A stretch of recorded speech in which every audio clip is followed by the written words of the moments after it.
Hi, I am Krishna Raju. I am working as a open source developer for past 4 months in 10th Planet Technologies organized by ChipKids. Today my topic is tree controls in Adobe Flex.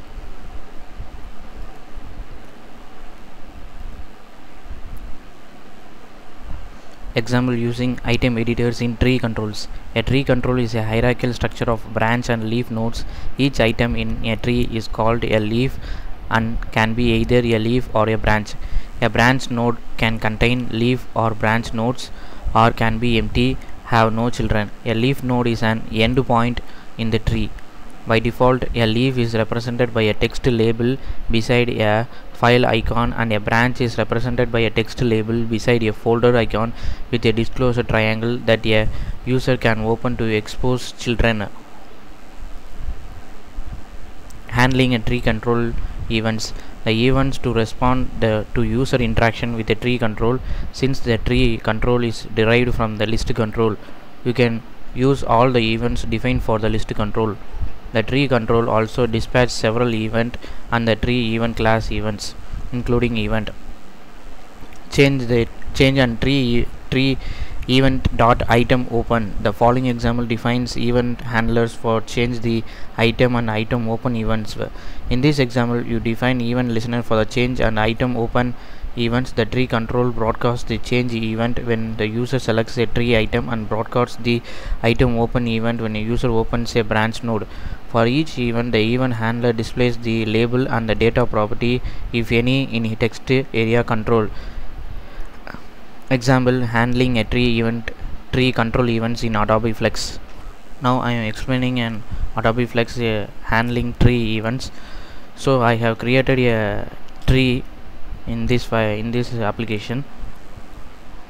ID as a XML tree 1, width as a 150, height as a 170, label field as a label, item open equal to item open event as a event handler function, change equal to change event as a event file.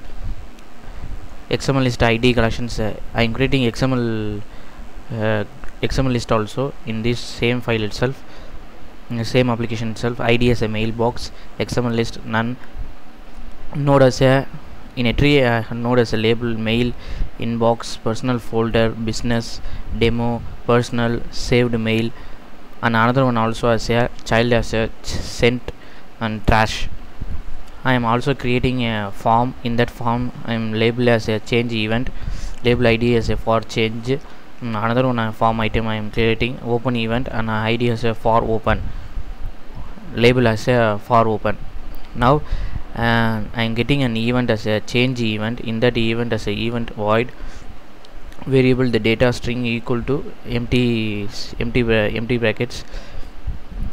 The event dot current target dot select item as a some handles of data plus event current target selected item dot data. Item open event will be handled event tree dot for open dot text equal to event dot item at a label. I want to import as a mx dot event and mx dot import flash dot event star.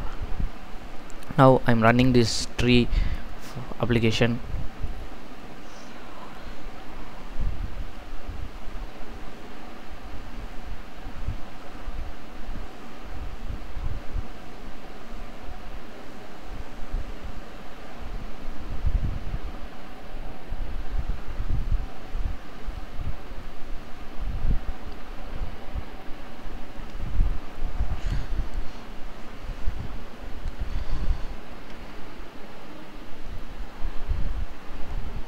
See an item examples of an item editor that responds to the tree control. Now a small tree label box is created and a label as a change event and open event have created. Now I clicking this event, some events will be taken place here itself. So when I click here mail, it will be open as a open event as a mail. See now the open event as a mail and change event as a inbox. See change in data as a 70, data are created as a 70 data. Now I'm clicking as a personal folder as a data is equal to 10. Now I again clicking the same sent. See sent data is equal to 15 and another as a trash. Totally trash data is 55. So we can modify this as a changing events in label box, label events as per the events are handled in tree controls are edited by the handled by the change events or and open events are in label boxes. Examples using list based controls of item editor in a tree controls. Thank you for giving me a wonderful opportunity to explaining and examples using tree controls in with an item editor. Thank you.